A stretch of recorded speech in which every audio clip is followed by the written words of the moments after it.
अस्सलाम वालेकुम नाज़रीन, प्रोग्राम में वाके भलीकार त चऊं मुल्की सियासी मंज़रनामे ते जेके इशूज़ जेके डेवलपमेंट्स थियनि पियूं उन ते अॼु के प्रोग्राम में डिस्कस कंदासीं। अॼु के ॾींहुं जेकी कुछ अहम ख़बरूं साम्हूं अचनि पियूं त कुछ देर अॻु वज़ीर आज़म पाकिस्तान ऑडियो लीक्स वारे मामले ते हिकु 12 रुकनी कमेटी जी जोड़ करे छॾी आहे, जंहिंखे हेड कनि पिया नाज़रीन घरू वज़ीर राणा सनाउल्ला साहब। उन खां सवाइ अव्हांखे इन ॻाल्हि जी बि सुध आहे त पाकिस्तान तहरीक इंसाफ़ मुसलसल इन मामले ते पंहिंजो मौक़िफ़ बि ॾींदी आई आहे ऐं चवंदी आई आहे त असां हिन मामले ते चाहियूं था त जुडिशियल इंक्वायरी थियणु घुरिजे, जुडिशियल कमीशन जो क़याम थियणु घुरिजे। उन सां गॾोगॾु अॼु जेका हुननि जी इहा ॻाल्हि साम्हूं आई आहे उहो ॼाणाइनि पिया त असीं चाहियूं था, मुतालबो था कयूं त कोर्ट सगोरी सुप्रीम कोर्ट इन मामले ते पाण मुरादो नोटिस वठे।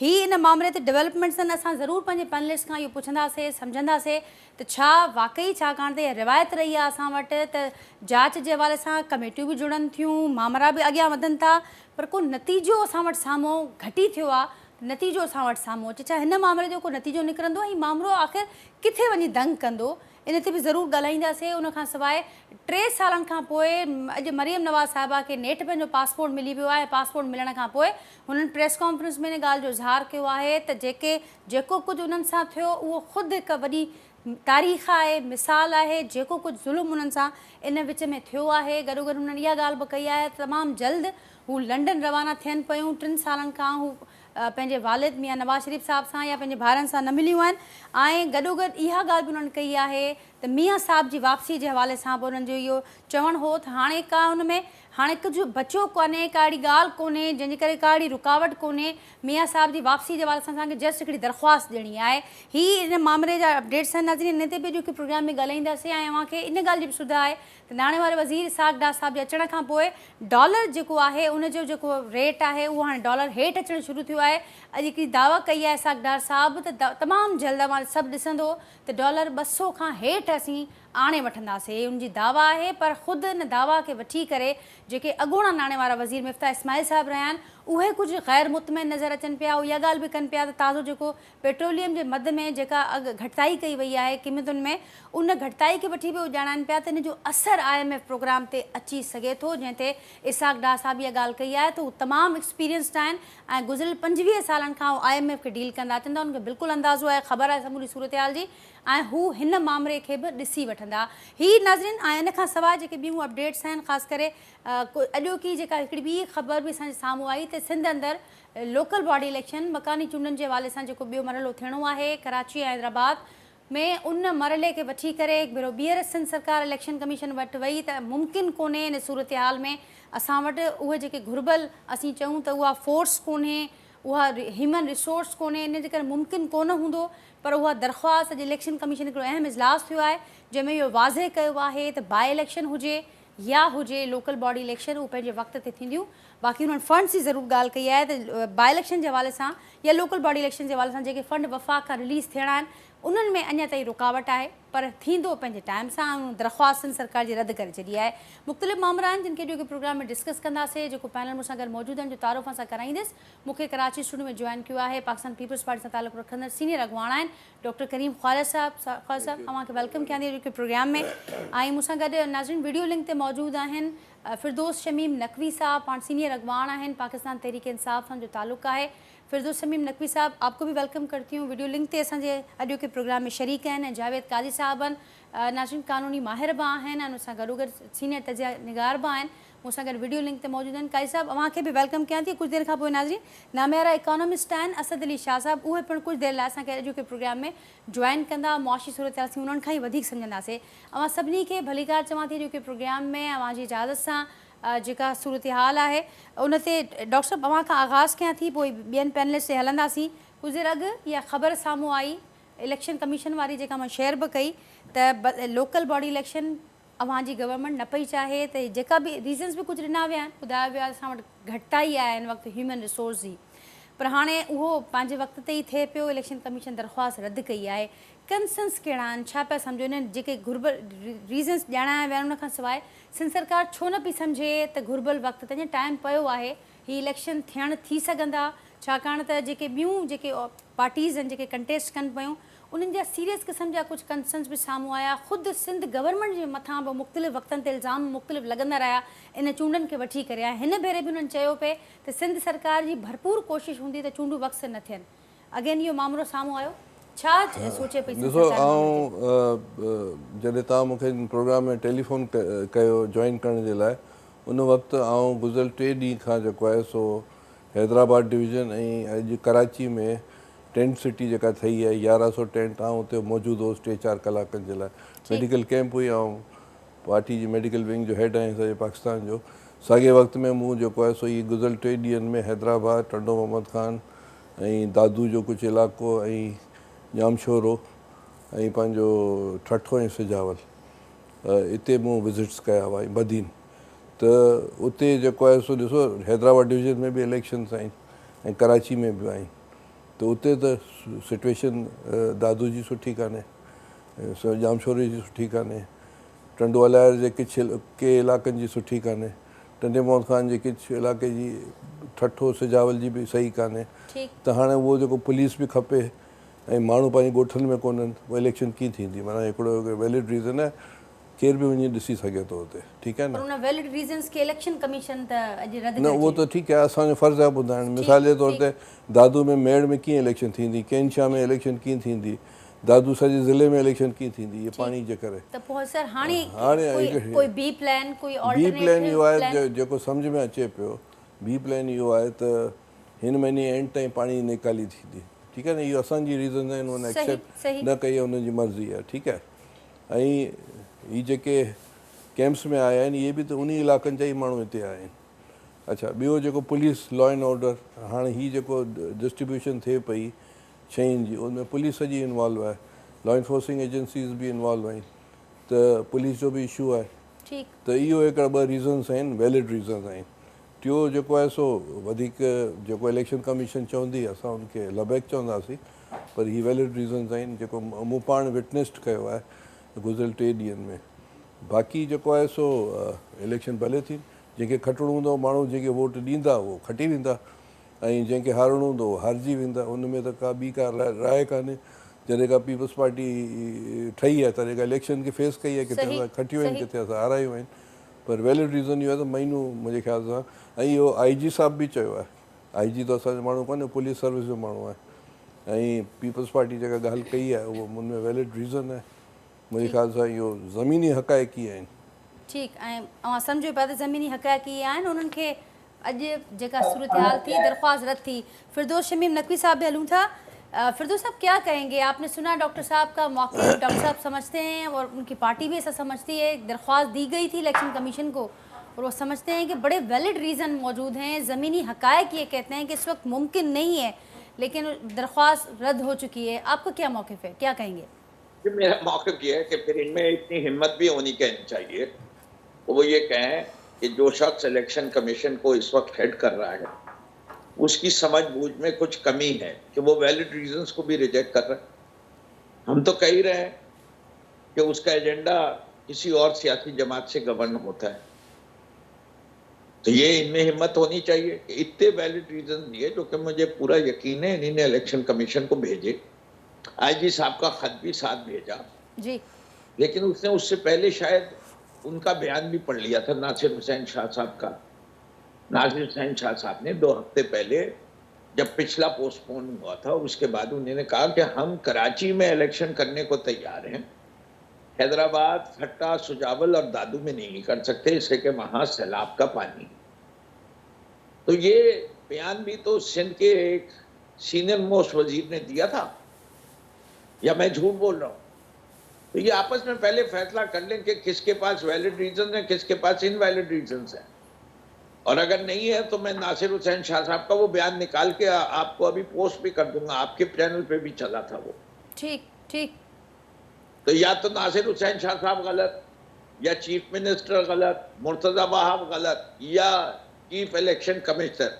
और इसके ऊपर जुल्म जो है, आज भी जो चीफ इलेक्शन कमिश्नर ने इनकी प्ली को रद्द किया है, उसके आगे आखिर में उसने एक फुंला लगा दिया। फुंला आप समझिए ना उर्दू में, कि एक अटैचमेंट लगा दिया।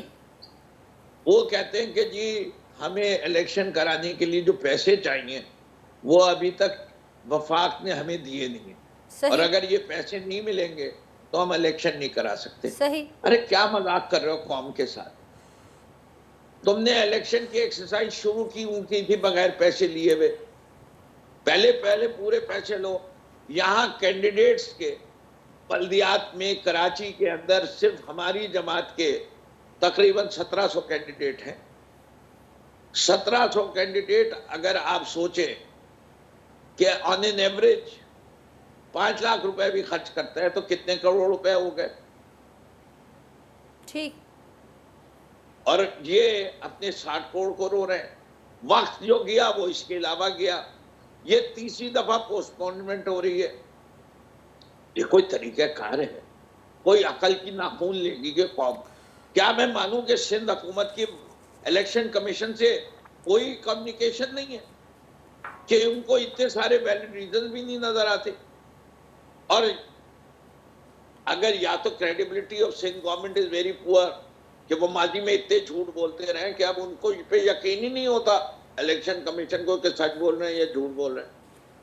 मैं तो कह नहीं रहा कि वैलिड रीजन है या नहीं तो है। फिर फिरदौस साहब, आपकी पार्टी क्या सोच रही है इस पर? कोई स्ट्रेटेजी आप लोगों ने प्लान की है या फिर वेट एंड वॉच वाली पॉलिसी इख्तियार करेगी पाकिस्तान तहरीक इंसाफ? ये हमारी स्ट्रेटेजी बड़ी सिंपल है जी। हम तो चाहते हैं इलेक्शंस होने चाहिए, जितनी जल्द मुमकिन हो उस वक्त होने चाहिए। फेयर एंड फ्री इलेक्शन होने चाहिए। ठीक। जो लोग इलेक्शन डेट दे के फिर भागते हैं, उनके भागने की वजह सिर्फ एक ही होती है कि उन्हें अपनी शिकस्त सामने नजर आ रही है। वरना हम तो जनरल इलेक्शन भी कहते हैं फौरन कराओ। ठीक ठीक फिरदौस साहब, आपका पॉइंट आ गया। जावेद काई साहब बस सां गॾु आहिनि, असद अली शाह साहब असांखे जॉइन कयो आहे। शाह साहब, अव्हांखे बि वेलकम कयां थी प्रोग्राम में। जी नाज़िया, मूंखे तव्हांजो आवाज़ तमामु घटि थो अचे। अच्छा, हींअर मुंहिंजो आवाज़ तव्हांखे अचे पियो? I can बेयरली here U. ठीक ठीक शाह साहब, मां कोशिशि कयां थी ऐं टीम बि ॿुधे पई त ज़रूरु हुनखे फिक्स कयूं था हुन प्रॉब्लम खे, त जीअं अव्हां बहितर नमूने असांजो आवाज़ु सम्झी सघो। काई साहब इस सां गॾु मौजूदु आहिनि। काई साहब, अव्हां छा चवणु चाहींदो?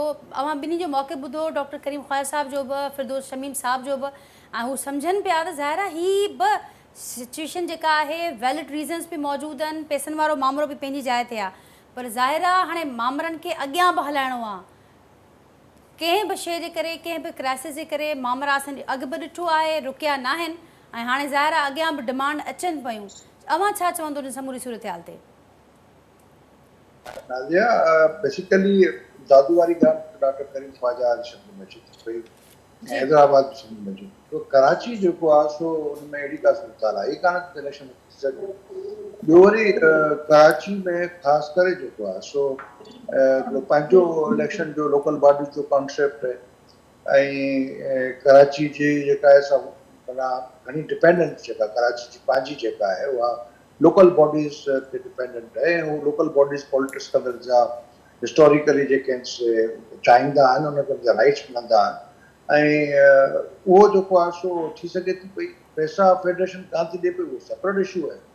ऐं जो बिल्कुलु मौक़िफ़ ठीकु आहे असां वारो जेको आहे दोस्तनि जो ऐं PTI वारनि जो बि, त उनखे कयो वञे।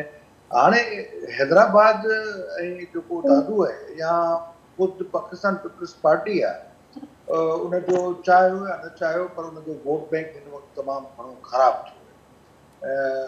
बोर्ड उन्हनि तव्हांजी कान, पर बोर्ड में जेका कारकर्दगी पाकिस्तान पीपल्स पार्टी जी आहे उहा इंतिहाई नाक़िस रही आहे। ऐं पाकिस्तान पीपल्स पार्टी जी जेका असां कारकर्दगी खां अलावा जेको सिस्टम आहे, ब्यूरोक्रेसी आहे, लोकल तरीक़ा आहिनि, जंहिं तरीक़े सां सिंधी जेका असां क्लास स्ट्रक्चर ठाहियो वियो आहे, उन में पाकिस्तान पीपल्स पार्टी भी हिकिड़ी जेका आहे सा उनजो एक्टिव पार्टिसिपेंट है, उन स्टेटस को खे हलाईंदड़ आहे।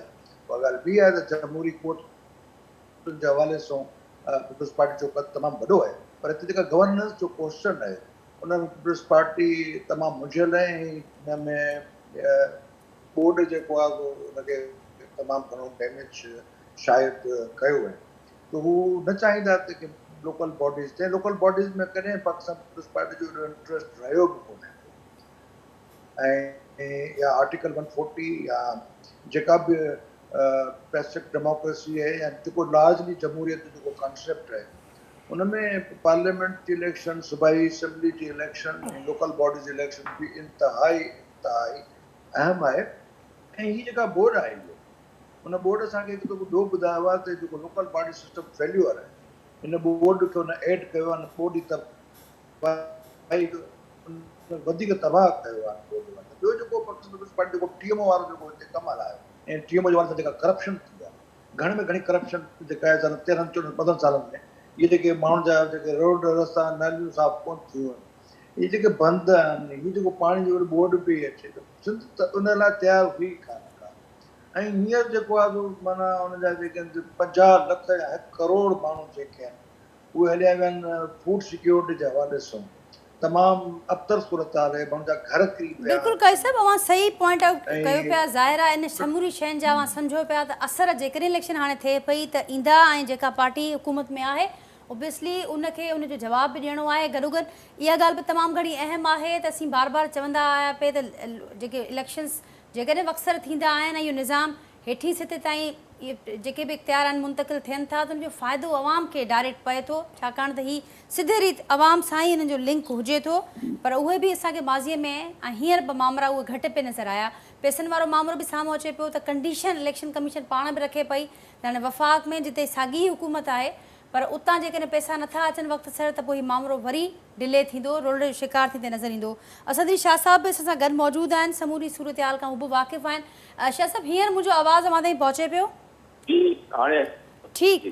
शाह साहब, सिंध अंदरि वरी लोकल बॉडी इलेक्शन जी जेका ॻाल्हि थिए पई उनखे पोस्टपोन करण जी, उन ते डिफरेंट मौक़िफ़ साम्हूं अचे पियो। पैसनि वारो मामिलो बि आहे जेको इलेक्शन कमीशन ॼाणाए पई त अञा ताईं फेडरल खां इन ते जेकॾहिं कॉमेंट करणु चाहियो, पर उन सां गॾोगॾु जेको हिन वक़्तु ॿियो हिकिड़ो अहम मामिलो हले पियो, ओवरऑल ज़ाहिर आहे फ्लड्स खां पोइ ऐं फ्लड्स खां अॻु बि सूरत हाल कुझु मईशत जी बहितर कोन हुई, हाणे अञा वधीक उन ते गहरा असर पिया आहिनि। समूरी दुनिया खे असीं अट्रैक्ट करण जी कोशिशि कयूं पिया, इंसाफ़ जी कोशिशि कयूं पिया पंहिंजे पासे ॾांहुं। पर हाणे जेका सूरत हाल आहे, डार साहब जे अचण खां पोइ अवां कीअं ॾिसो पिया समूरी सूरत हाल खे? हींअर जेके फ़ैसिला कुझु वरिता विया आहिनि उन्हनि ते बि कॉमेंट कजो। ऐं डार साहब हिकिड़ी दावा कनि पिया त तमामु जल्द $200 खां हेठि हाणे वठंदा, हाणे जेका सूरत हाल आहे हू कंट्रोल करे वठंदा, छाकाणि त हू सम्झनि पिया त हुननि खे तमामु वॾो एक्सपीरियंस आहे IMF खे डील करण जो बि ऐं ॿियनि मामलनि खे बि उहो बहितर रीति सम्झनि था। अवां कीअं ॾिसो पिया समूरी सूरत हाल खे? Thank U Nazia. पहिरीं ॻाल्हि त जेतिरो क़दुरु लोकल बॉडीज़ जी इलेक्शन जो तालुक़ु आहे, मुंहिंजो पंहिंजो ओपिनियन इहो आहे त इलेक्शन जेका आहे इहा जल्द कराइणु खपे।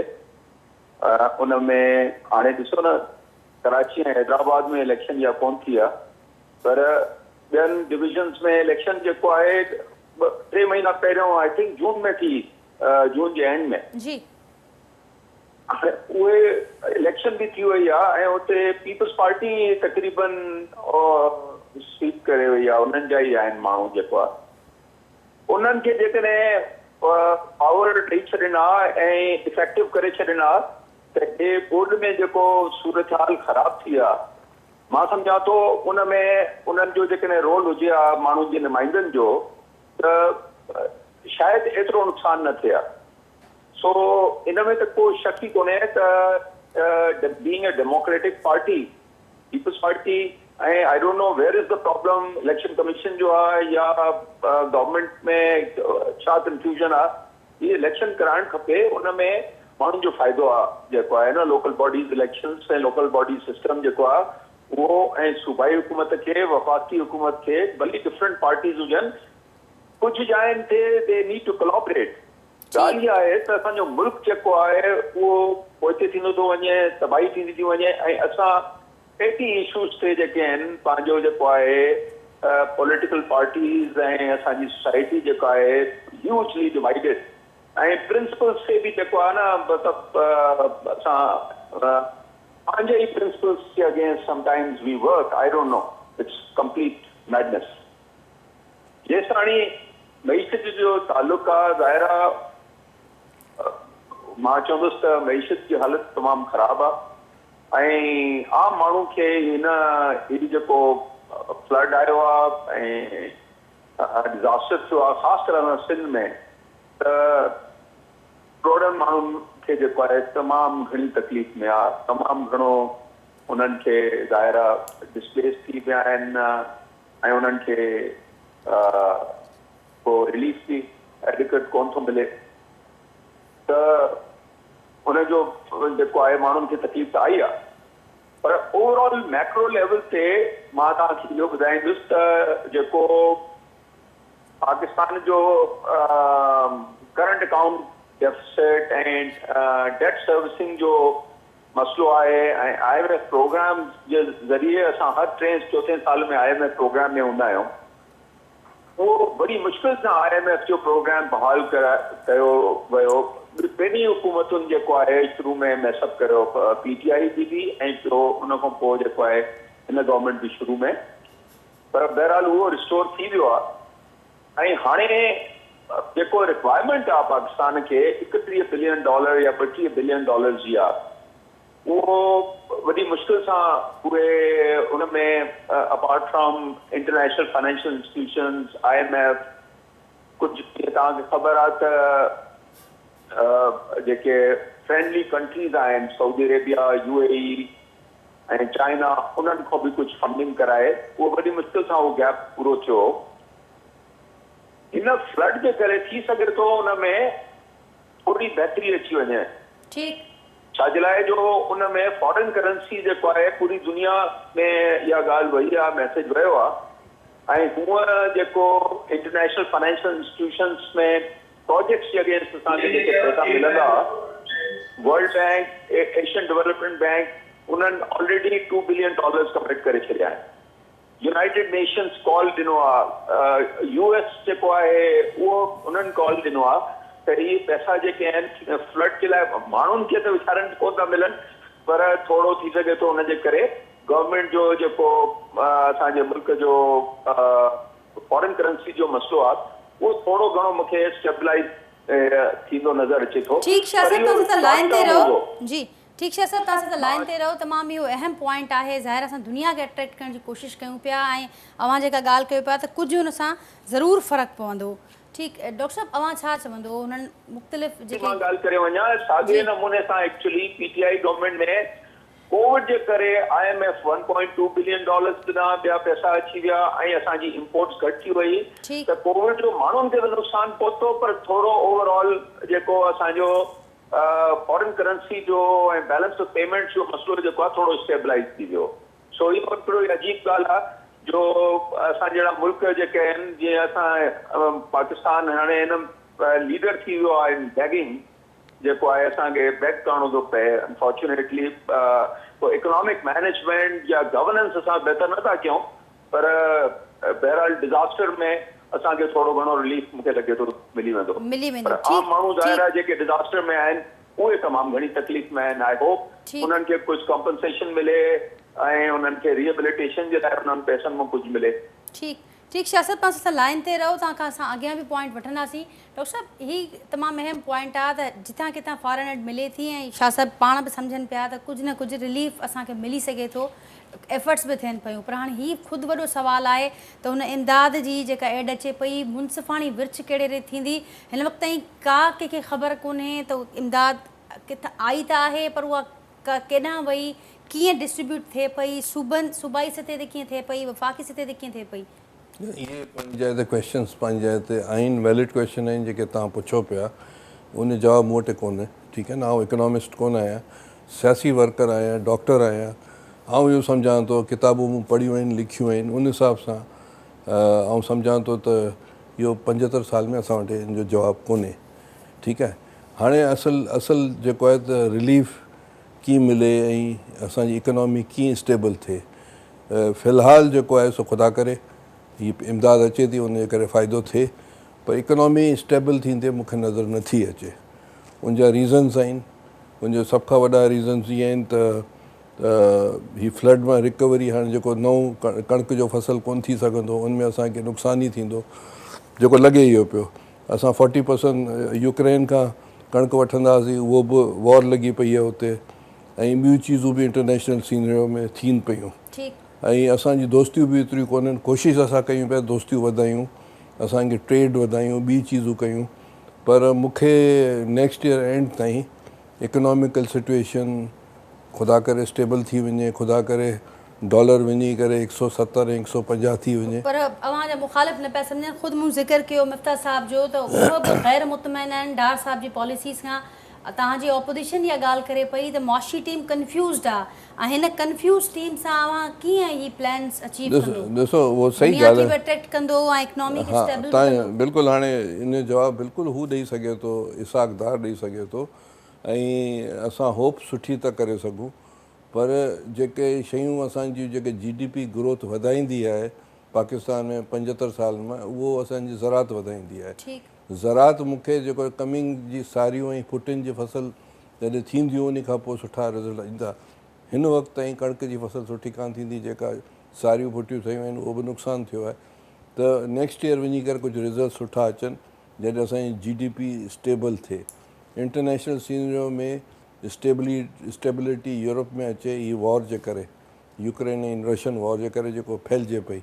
ऐं टी जेका ॻाल्हि आहे कि जेका प्रीवियस गवर्नमेंट जेका दोस्तियूं ख़तमु कयूं हुयूं सॼी दुनिया में, उन सां असां बाल करे वियासीं दोस्तियूं, ऐं उन्हनि असां ते ट्रस्ट कयो, ऐं नेबरिंग कंट्री सां बि असां जेको सो ट्रेड व्रेड शुरू नथा कयूं तेसि ताईं स्टेबिलिटी कोन ईंदी। ठीक, फिरदौस साहब क्या कहेंगे आप?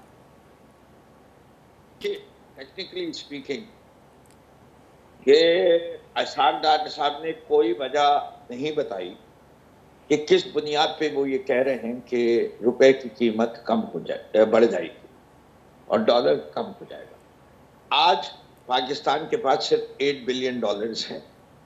वो $8 बिलियन में से 3 बिलियन चाइना के दिए हुए, 3 बिलियन सऊदी अरेबिया के दिए हुए, यानी कुल रकम जो हमारे पास है वो सिर्फ 2 बिलियन। करंट अकाउंट डेफिसिट जो है वो आपकी बुनियादी चीज है जिसके ऊपर डॉलर की डिमांड चल रही है। हमारी इस वक्त तक रिमिटेंसेस में इजाफा इतना कोई खास तो हो नहीं रहा।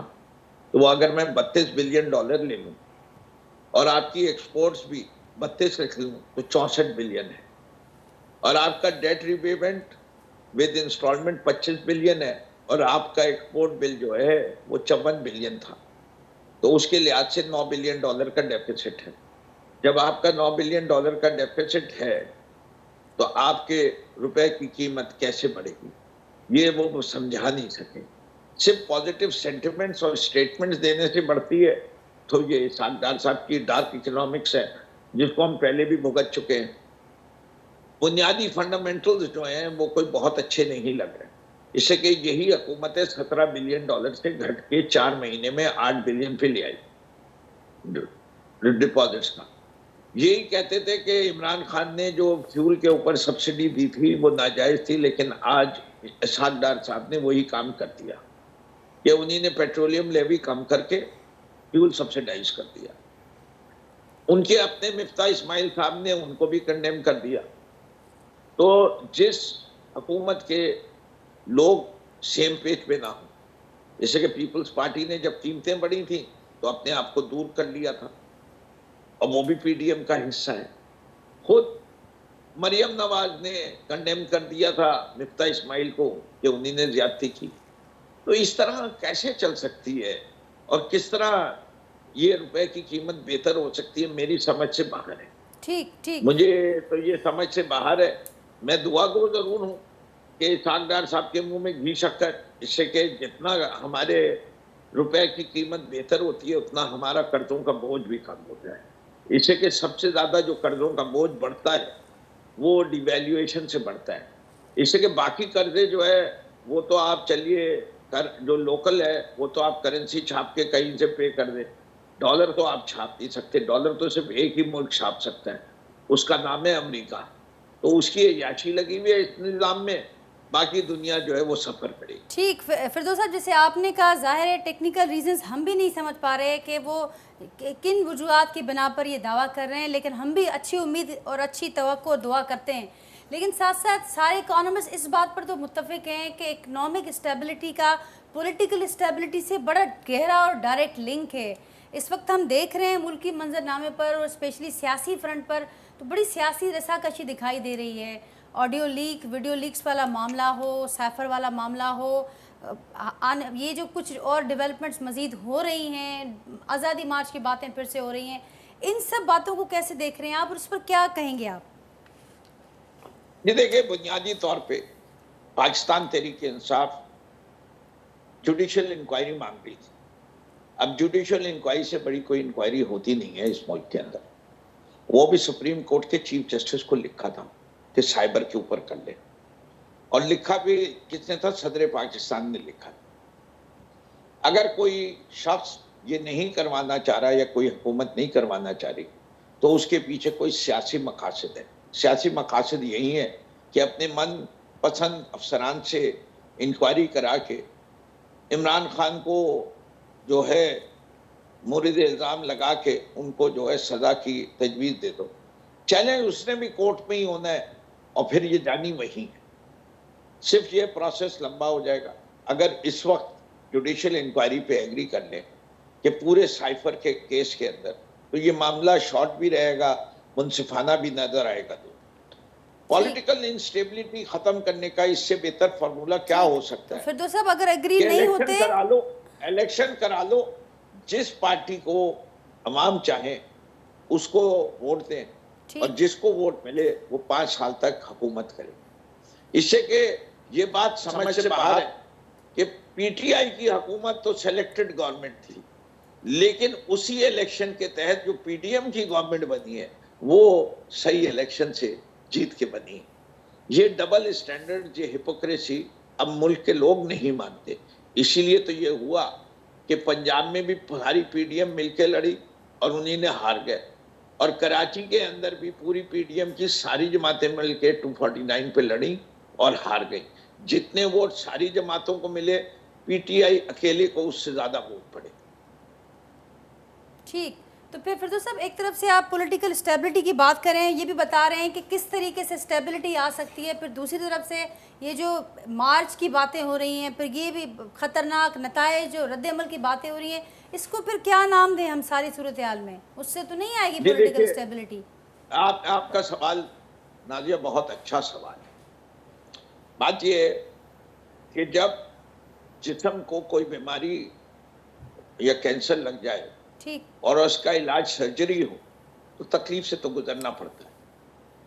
हमें ये लगता है कि ये जो हुकूमत है जो साजिश के जरिए लाई गई है, साजिश के पीछे किसके हाथ हैं वो भी वाजे हो जाएंगे उस इंक्वायरी के जरिए, कि उसके अंदर ये साजिश का बहाना है या एक्चुअल साजिश है। मान लेते हैं कि चलिए बहाना सही, क्या पीडीएम को नजर नहीं आ रहा कि पॉलिटिकल स्टेबिलिटी के लिए ये बेहतर होगा कि इमरान खान ने इतनी बुरी परफॉर्मेंस की है इन 4 साल में कि उनकी सपोर्ट सबसे ज्यादा मैक्सिमम होनी चाहिए। इससे कि वो अगर 1 साल और हुकूमत करेंगे तो उन्हें ज्यादा पीरियड के लिए जवाबदेह होना पड़ेगा। अभी तो उन्होंने सब कुछ इमरान खान के उसमें डाल दिया है। ठीक, क्या इन्होंने माली में हुकूमतें नहीं की हैं? क्या लोगों को पता नहीं है कि पीडीएम की पार्टियां, चाहे वो पीपल्स पार्टी हो चाहे पीएमएल हो, उसकी कारकर्दगी कैसी होती थी? वो तो इतनी शानदार कारकर्दगी थी कि अवाम तो उसके लिए तरसे बैठे हुए। ठीक, फिर तो सब इनको पॉइंट किस बात का खतरा? जवाब लेते हैं आगे ये से। तो पीटीआई की इतनी खराब परफॉर्मेंस है, इनको तो एक दिन भी डिले नहीं करना चाहिए इलेक्शन। ठीक ठीक, फिर तो सब पॉइंट टेकन।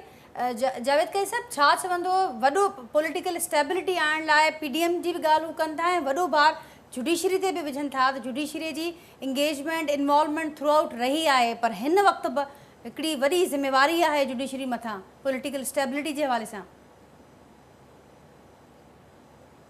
जावेद साहब। नाजिया, पाकिस्तान जी पॉलिटिक्स के समझो पवंदो। आवाज़ अचे पियो मुंहिंजो? जी जी बिल्कुलु अचे पियो। हा, त पाकिस्तानी पॉलिटिक्स में सिंपल ॻाल्हि इहा आहे त हिकिड़ी न बांग्लादेश वांगुरु न इंडिया वांगुरु इहा पॉलिटिक्स आहे, इन में हिकिड़ो मख़सूस टोलो ठही आयो आहे। पर मख़सूस टोले जो कमु आहे त उहो पार्लियामेंट में फक़त ऐं डेमोक्रेसी जेका आहे सा हलनि थी, त उन में हिकिड़ी इंटरवेंशन रही आहे 70-75 साल। ऐं जेको शमीम साहब खे ख़बर हुअणु घुरिजे त ही आर्टिफिशियल इंजीनियर तरीक़े सां इमरान खान खे पैदा कयो वियो। 2002 खां हिकिड़ो प्रोजेक्ट आंदो वियो, पूरी फाशिज़म जेका आहे सा मुल्क में 25,000 अरब रुपया कर्ज़ खयो आहे 2 सालनि में, जेको 28,000 रुपया 14 सालनि में कयो वियो। डिज़ास्टर उन खां पोइ जेको आहे 5-6 मिनिस्टर खया आहिनि फाइनेंस जा। हिकिड़ो मिनिस्टर त म्यूज़िक ॿुधंदो हुओ असदुल्ला जेको नाकाम करे आयो एंग्रो खे, जंहिंजो पीउ जेको आहे पाकिस्तान टूर्नामेंट जेको बंगाल में जेको ज़ुल्म करे आयो उहो तव्हांजे साम्हूं पियो आहे। हिकिड़ी पूरी हिकिड़ी जेका एज़ माफ़िया ऐं रैकेट क्रिएट कया विया मीडिया जे अंदरि, इंडस्ट्रियलिस्टनि जे अंदरि, वॾेरनि जे अंदरि, हर हंध ते हिकिड़ो जेको आहे ग्रुप ठाहियो वियो। हुन ग्रुप खे लीड आख़िर में वञी कयो इमरान ख़ान जेको जयालुप जो तसलसल आहे, जेको जनरल मुशर्रफ जो तसलसल आहे। Now this should be stop. माना हाणे माना जेको गोरबाचोव वारो ज़मानो आहे जंहिंजे ख़िलाफ़ जेको आहे जीअं निकिरी आया, गोरबाचोव वाज़ गोइंग टुवर्ड्स राइट डायरेक्शन।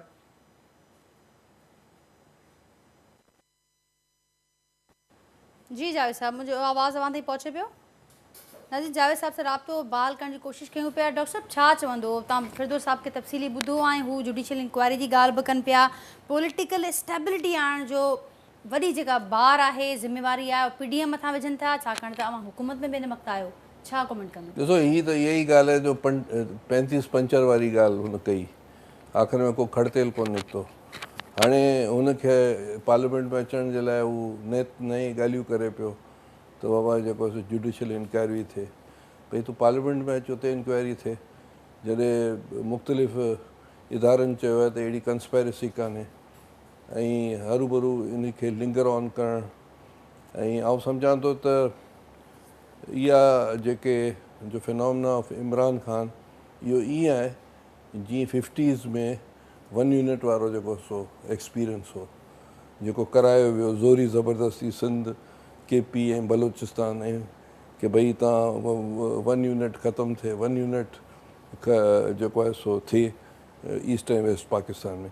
इहो सेम हिकिड़ो प्रोजेक्ट आहे इमरान ख़ान, जेको ॿिए लफ़्ज़नि में आउं बयानु कयां, जेको चाहे थो त बाबा हिते डेमोक्रेसी न, फेडरल सिस्टम न हले, प्रेसिडेंशियल हले, हिते 18 अमेंडमेंट ख़तमु थिए, सूबनि जा हक़ ख़तमु थियनि। ॾिसो, हींअर साबित थी वियो त जेको 14 वारो धरनो थियो त इस्लामाबाद ऐं लाहौर जे विच में 18 पॉइंटूं ज़हीरुल इस्लाम ठाहियूं हुयूं, जितां क़ीमत पैसो ऐं माण्हू पे पुॻा मदरसनि जा या मुख़्तलिफ़ छावणियुनि मां। हाणे हीउ जेको बि सेंट्रल पंजाब में जलसा पिया थियनि या KP जे हिंदको बेल्ट में या ॿिए बेल्टनि में, इहो क़ीमत बि वक़्त सां गॾु चीज़ूं साबित थींदियूं, फ़िलहालु चवणु बेकार आहे। त हाणे ॾिसो, डिस्टेबलाइज़ेशन पाकिस्तान हले पई ऐं आउं इहे ॿिए लफ़्ज़नि में तमामु सख़्तु जुमिला चवंदुसि त मूंखे ईअं पियो लॻे त हीउ शख़्स जेको आहे सो पाकिस्तान जो गोरबाचोव न थिए, ख़ुदा करे ईअं न थिए, असीं नथा चाहियूं, पर हीउ जेको आहे सो सेंसलेस क़िस्म जी हरकतूं जेको हिकिड़ो, ऐं इन सां गॾु हीउ बि आहे मुख़्तलिफ़ इदारनि जा माण्हू बि हिन सां गॾु शामिल आहिनि। पर डॉक्टर साहब ज़ाहिर आहे स्टेटमेंट सां काउंटर अवां स्टेटमेंट्स मुख़्तलिफ़ ॾियो पिया, ॿुधायो पिया, पर ज़ाहिर आहे हाणे जेका हू शयूं प्लान कनि पिया, स्ट्रेटेजी त का गवर्नमेंट खे ठाहिणी पवंदी, छाकाणि त हीअ कंटिन्यूअस जेकॾहिं हिन क़िस्म जी मुल्क हालति में आहे ऐं मथां वरी हीअ पॉलिटिकल इनस्टेबिलिटी बि मुसलसल बरक़रार रही त पोइ कीअं हालतुनि खे कंट्रोल कंदी हुकूमत? इहा हिकिड़ी इंटरनेशनल गेम जेका हले पई जी, ऐं उहा इंटरनेशनल गेम में इमरान ख़ान उनजो हिसो आहे ऐं इलाही ॿिया इदारा बि उनजा हिकिड़े तरह सां शराकत नज़र पई अचे। ऐं उहा इंटरनेशनल गेम में ख़ुदा न ख़ासा पाकिस्तान जो एक्सीडेंट थी सघे थो। हाणे उनखे बचाइण जे लाइ सभु पॉलिटिकल पार्टियूं इकठियूं आहिनि। हाणे उहो छा थो थिए, नोबडी नोज़, इंसानु सोचे छा थो ऐं छा थिए थो, पर इहे टूवर्ड्स कोलिजन ऐं टूवर्ड्स जेके सो मंतकी अंजाम पासे ही जेको तेज़ी सां पियो वधे ऐं history will decide the thing. पर जॾहिं सिंधी में हिकिड़ो मशहूरु ॻाल्हि आहे त सियाणो कांग 2 टंगा फासे, त इमरान ख़ान सियाणो कांग कान्हे, जेके उनखे इस्तेमालु पिया कनि उहे सियाणा कांग आहिनि जेके 2 टंगा फासी पिया आहिनि। हाणे हुननि खे ख़बर कान्हे असीं छा कयूं। सो हाणे इन हालात में शयूं छा थींदियूं छा न थींदियूं, as a political analyst uncertainties आहिनि ऐं जेके ही कंस्पायरेसी हिकिड़े हंधि न पर इलाही सेंटर्स आहिनि उन कंस्पायरेसी जा, ऐं उनजा रिज़ल्ट छा निकिरंदा वक़्त सां गॾु अनप्रिडिक्टेबल चीज़ूं शयूं आहिनि। आहिनि, पर अवां सम्झो पिया त अनसर्टेनिटी बरक़रार रहंदी आहे, उहा नज़र बि अचे पई। शाह साहब, डॉक्टर साहब ऐं जावेद साहब, उन खां अॻु फिरदौस साहब तफ़सीली ॻाल्हायो। हाणे अनसर्टेनिटी सभु पॉलिटिकल जेके माण्हू आहिनि उहे सम्झनि पिया त अनसर्टेनिटी बरक़रार रहंदी, उनखे कीअं असीं ख़तमु करे सघूं था ऐं कीअं अॻियां वधी सघूं था, हू बि सम्झनि था।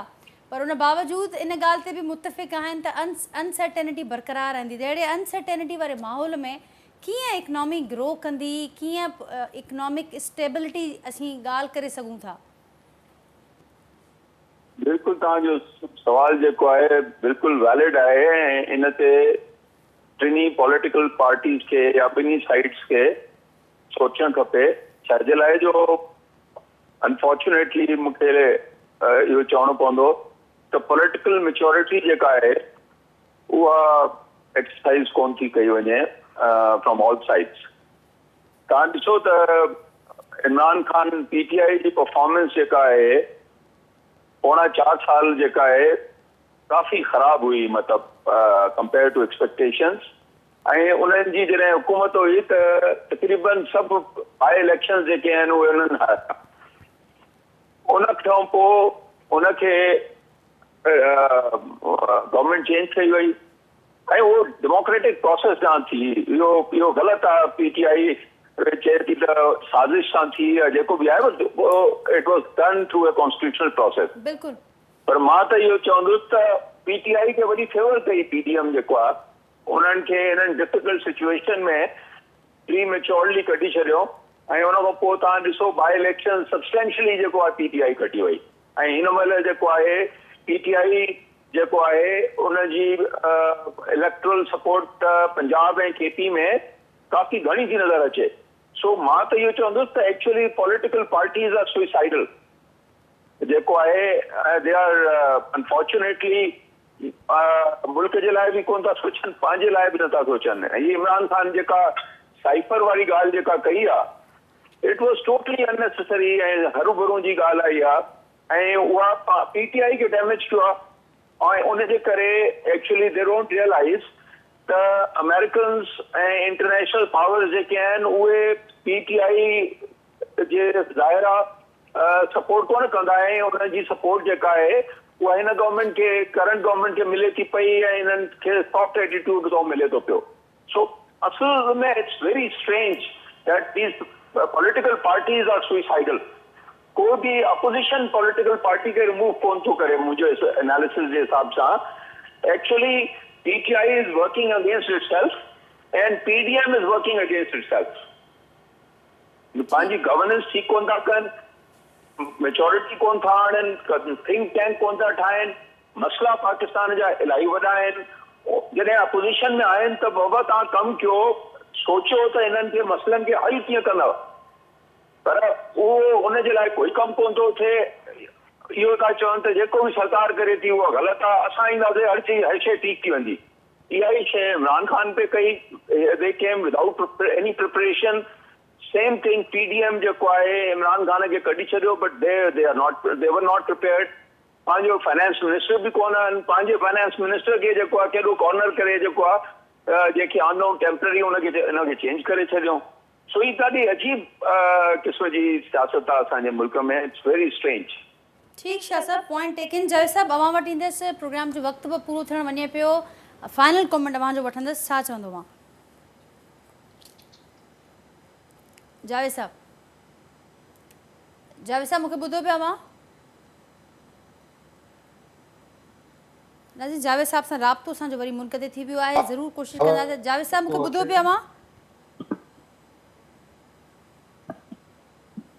हाँ जो आवाज़ अचे पियो। जी जावेद साहब, मूं चयो त अगर तव्हांखे आवाज़ अचे बिल्कुलु तव्हांजो आवाज़ हींअर अचे पियो। फाइनल कॉमेंट मूं तव्हां वटि आयसि त फाइनल कॉमेंट अवां जो हूंदो, छा चवंदो? अनसर्टेनिटी जी ॻाल्हि थिए पई, समूरी सूरत-हाल जी ॻाल्हि थिए पई, छा चवंदो आहे?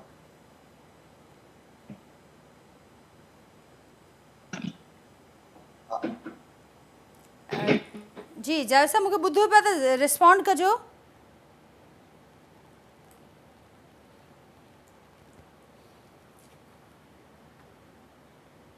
ठीकु। ठीकु नाज़रीन, जावेद साहब जो आवाज़ सही न पियो पहुचे, असांजी कोशिशि थिए जावेद साहब जो ज़रूरु मौक़िफ़ शामिल कयूं। डॉक्टर साहब एंड में अवां कुझु ऐड करणु चाहियो? इन जो हल इहो ई आहे की पार्लियामेंट फोरम आहे ऐं ख़ुदि सुप्रीम कोर्ट बि इमरान ख़ान खे चयो त पार्लियामेंट में वञनि, सो पार्लियामेंट में अचनि, डिस्कशन थियनि, डिबेट थियनि, पाकिस्तान खे जेको सो ही अनसर्टनिटीज़ मां पार्लियामेंट ई कढी सघे थी। ठीकु आहे डॉक्टर साहब, तमामु वॾी महिरबानी मुंहिंजी, अवां हिते प्रोग्राम में वक़्तु कढी करे हिते आया। उन सां गॾोगॾु असद अली शाह साहब, जावेद काज़ी साहब ऐं फिरदौस शमीम नक़वी साहब जो कि प्रोग्राम जो हिसो हुआ। नाज़रीन, सभिनी जी गुफ़्तगू ऐं ॿुधी पंहिंजे फीडबैक खां असांखे आगाह कजो, पर जल्द असां मुलाक़ात कंदासीं। तेसिताईं ॾींदा इजाज़त, अल्लाह हाफ़िज़।